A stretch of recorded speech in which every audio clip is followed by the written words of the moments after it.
آیت اللہ سید عبد الکریم کشمیری یہ فرماتے ہیں کہ اگر پروردگار عالم کو امام زمانہ علیہ السلام کے حق کی قسم دے کر جو دعا کریں گے وہ دعا پروردگار قبول کر لیتا ہے،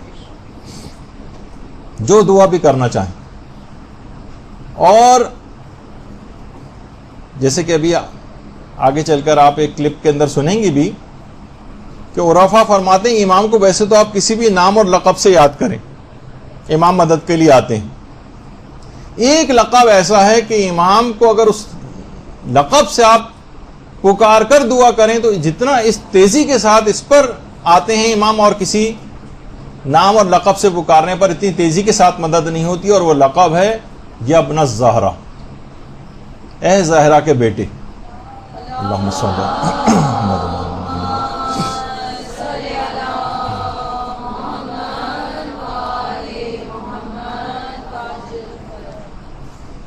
ہمارا مسئلہ بھی یہ ہے کہ دیکھیے دل سے اعتقاد کے ساتھ نہیں پکارتے، خود ہمیں اپنی دعا کے اوپر ہی یقین نہیں ہوتا، اور اس کے لیے ضروری ہے کہ امام پر بھی اتنا ہی اعتقاد اور یقین. وہ فرماتے ہیں کہ خاص طور پر اگر ایک نماز پڑھی جائے، نماز استغاثہ امام زمانہ، اس کا آپ کو مختلف کتابوں کے اندر اس کا طریقہ کار بھی مل جائے گا. 2 رکعت نماز فجر کے طریقے سے ویسے پڑھی جاتی ہے، جس میں 595 دفعہ تو ہاتھوں کو آسمان کی طرف اٹھا کر یا حجت القائم کہا جاتا ہے، اور اس کے بعد سجدے میں جا کر 70 دفعہ یا صاحب الزمان اغیثینی یہ کہا جاتا ہے. بہرحال وہ آپ جا کر اس کو پڑھ سکتی ہیں کتابوں کے اندر. تو بہت سارے طریقے متوسل ہونے کے کہ امام سے کیسے توسل اختیار کیا جائے، کس طرح سے نماز پڑھی جائے اور دعا کی جائے.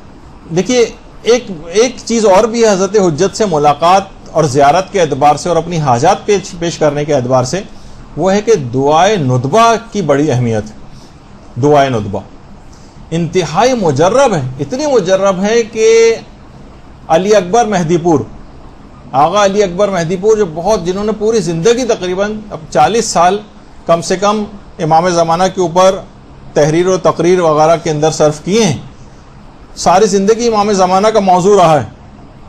وہ فرماتے ہیں کہ کتنے ہی تجربے سے یہ بات ثابت ہو چکی ہے کہ دعائے ندبہ جس جگہ بھی پڑھی جائے گی، دعائے ندبہ جس جگہ بھی پڑھی جائے گی وہ امام زمانہ کی خصوصی عنایات ہوتی ہیں اس جگہ کے اوپر.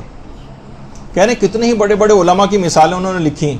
انہوں نے فرمایا کہ آیت اللہ مہدی شیرازی یہ خود فرماتے تھے کہ خاص اس جگہ پہ عنایات خاصہ امام کی ہو جاتی ہیں جس جگہ دعائے ندبہ پڑھی جاتی ہے، امام وہاں پر آتے بھی ہیں. آغا میر جہانی اور مہدی محدث، جن کے متعلق ملتا ہے کہ جب کبھی ممبر پہ جاتے تھے بہار کی 110 جلدوں کا مطالعہ کر کے جاتے تھے.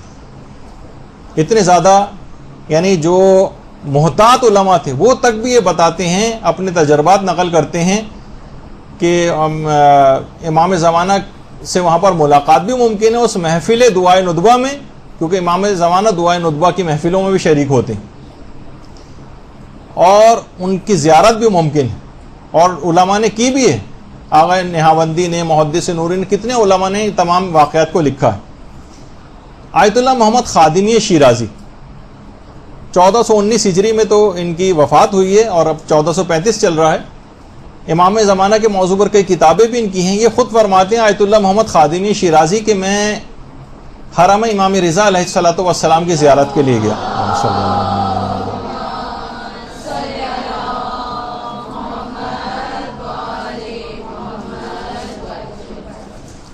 وہاں زیارت کے لیے گیا اور وہاں جا کر امام زمانہ کو یاد کر کے بہت رویا. دیکھیے یہی تو بات ہے کہ ہمیں کوئی تڑپ پیدا ہی نہیں ہے، اسی وجہ سے امام سے ملاقات ہمارے لیے بالکل بے معنی ایسی بات ہو کر رہ گئی، کوئی تڑپ ہی نہیں.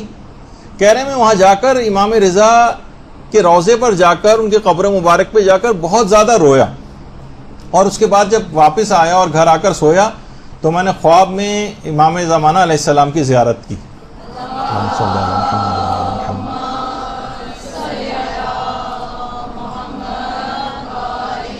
کافی دیر بات چیت ہوتی رہی امام سے، اور جب خدا حافظی کا وقت آیا تو میں نے کہا کہ مولا میری جان آپ پر قربان، کیا دوبارہ اس روسیہ کو کبھی اذن دیدار دیا جائے گا؟ امام نے فرمایا ہاں، ہمارے وعدہ دیدار کا وقت کل صبح دعائے ندبہ کی محفل میں۔ اچھا، میں نے کہا کہ مشہد میں تو مولا میں زائر ہوں، مجھے تو معلوم نہیں ہے کہ یہاں پر کس جگہ پر دعائے ندبہ ہوتی ہے مشہد میں۔ تو امام نے فرمایا سید مجتہدی کے گھر، اور اس کے بعد امام غائب ہو گئے۔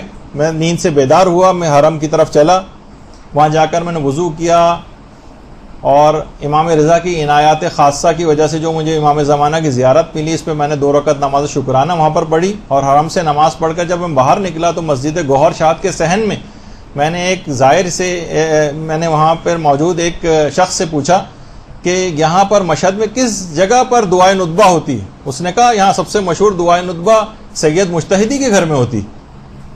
میں نے فوراً فرماتے کہ میں نے اسی وقت تیز رفتاری کے ساتھ وہاں سے گیا اور پتہ معلوم کر کے سید مجتہدی کے گھر میں گیا۔ وہاں ایک روحانی ایک محفل برپا تھی دعائے ندبہ کی، اور وہیں پر ہی میں نے اس دعائے ندبہ کی محفل میں ہی امام زمانہ کو اپنے عاشقوں کے درمیان موجود پایا۔ اللہم صلی اللہ علیہ وسلم۔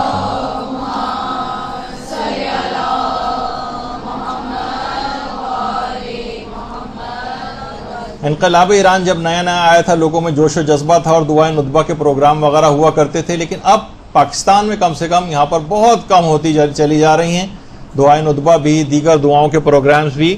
ان کو دوبارہ گھروں کے اندر رائج کرنا چاہیے تاکہ امام زمانہ کی عنایات اس جگہ کے خاص اس جگہ کے اوپر جہاں دعائے ندبہ پڑھی جاتی ہے، آپ لوگ گھروں کے اندر اس دعا کا انعقاد کریں۔ اور ایک امام زمانہ کے لیے خاص ایک عمل جس کی تائید آیت اللہ وحید خراسانی نے کی۔ آیت اللہ وحید خراسانی فرماتے ہیں کہ روزانہ کچھ نہ کچھ تلاوت قرآن کر کے امام زمانہ کو ضرور ہدیہ کرنی چاہیے۔ بلکہ ایک جملہ آیت اللہ وحید خراسانی نے فرمایا، وہ فرماتے ہیں کہ حضرت سلیمان جو نبی خدا تھے، انہوں نے ہدہد کے سر پر ہاتھ رکھا تھا، اور ہدہد کے سر پر ہاتھ رکھنے کے بعد قیامت تک اس کی نسلوں پہ تاج شاہانہ آ گیا، قیامت تک اس کی نسلوں پر تاج آ گیا۔ تو وہ فرماتے ہیں کہ اگر آپ سال میں ایک ختم قرآن کر کے امام زمانہ کو ہدیہ کریں تو وہ امام زمانہ جو خود سلیمان نبی سے افضل ہیں آپ کو کیا کچھ نہیں عطا فرما دیں گے۔ تو اچھا، اب اگر ظاہر ہر شخص چاہتا ہے، جیسے کہ ابھی آپ نے سنا تقی موسوی اصفہانی کا کہ ایمان میں شامل ہے امام زمانہ سے ملاقات کی خواہش۔ آیت اللہ عبد الکریم کشمیری فرماتے تھے جتنا شدید تقوی آپ اختیار کرتے چلے جائیں گے اتنا ہی امام زمانہ تک رسائی کی راہ ہموار ہوتی چلی جائے گی، جتنا تقوی شدید ہوگا اتنا امام تک پہنچنے میں آسانی ہوگی۔ اور فرماتے تھے کہ اگر آپ چاہتے ہیں کہ روزانہ 1 گھنٹہ حضرت حجت کی خدمت میں ان کے ساتھ بیٹھیں تو خلوت کی جگہ پر زیارت آل یاسین پڑھیں۔ اگر آپ چاہتے ہیں کہ روزانہ 1 گھنٹہ امام زمانہ کی خدمت میں حاضری دیں، وہ تمام فیوز و برکات حاصل کریں جو 1 گھنٹہ امام کی محفل میں رہنے سے حاصل ہوتے ہیں، تو کہتے تھے کہ خلوت کی جگہ پر زیارت آل یاسین پڑھیں۔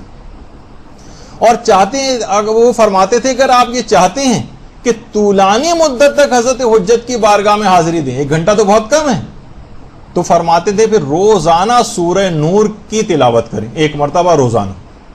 وہ طولانی مدت تک جتنے فیوز و برکات آپ کو امام کی خدمت میں رہنے سے حاصل ہوتے ہیں وہ سب سورہ نور کی تلاوت سے روزانہ کی بنیاد پر حاصل ہو جائیں گے۔ دیکھیے بہت اہم باتیں عرفاء نے ایسی باتیں بتائی ہوئی ہیں، لیکن کم علمی جہالت اس کی وجہ سے ہم ان چیزوں سے فائدہ نہیں اٹھا پاتے۔ چشم برزخی جو یہ کھل جاتی ہے، امام کا دیدار کرنا ممکن ہو جاتا ہے۔ چشم برزخی کھولنے کے لیے خاص طور پر گناہوں سے اپنے آپ کو تو بچانا ہی ہے۔ وہ فرماتے تھے کہ روزانہ 3000 یا 4000 مرتبہ ذکر یونسیہ لا الہ الا انت سبحانک انی کنت من الظالمین یہ اگر پڑھا جائے تو وہ فرماتے تھے کہ بہت زیادہ چشم برزخی کھولنے کے لیے بڑا مجرب اور مفید ہے، لیکن ظاہر ہے اس کے ساتھ گناہوں سے پرہیز بڑا لازمی ہے، ورنہ ذکر کا آرامات اتنے نہیں ہوتے۔ اور تقویت قلب اور مکاشفات کے لیے بھی بہت خوب ہے یہ ذکر، رفع حجاب ہوتا ہے، نورانیت پیدا ہوتی ہے۔ عموماً لوگ عام طور پر جب اس کو کرنا شروع کرتے ہیں تو خود فرماتے تھے کہ آیت اللہ عبد الکریم کشمیری کہ لوگ بہت جلدی دل برداشتہ ہو جاتے ہیں، اتنے دن سے تو ہم کر رہے ہیں کوئی فائدہ ہمیں نظر نہیں آ رہا، وہ کہتے ہیں جتنے بھی اذکار اور یہ ان کے کم سے کم 1 سال تک مداومت کرنی ہوتی ہے، پھر اس کے نتائج ظاہر ہوتے ہیں. کم سے کم 1 سال تک آپ مسلسل کرتے رہیں، پھر آپ دیکھیں گے کہ اس کے نتیجے. لیکن اس میں جو کچے ہوتے ہیں، جلد باز ہوتے ہیں، یا کوئی غیر ہلائی ہدف ہوتا ہے، وہ خود ہی کٹ جاتے ہیں اس 1 سال کے عرصے میں اور اس کو کنٹینیو نہیں کر پاتے. برحمتك يا أرحم الراحمين وصلى الله على محمد وآله الطاهرين.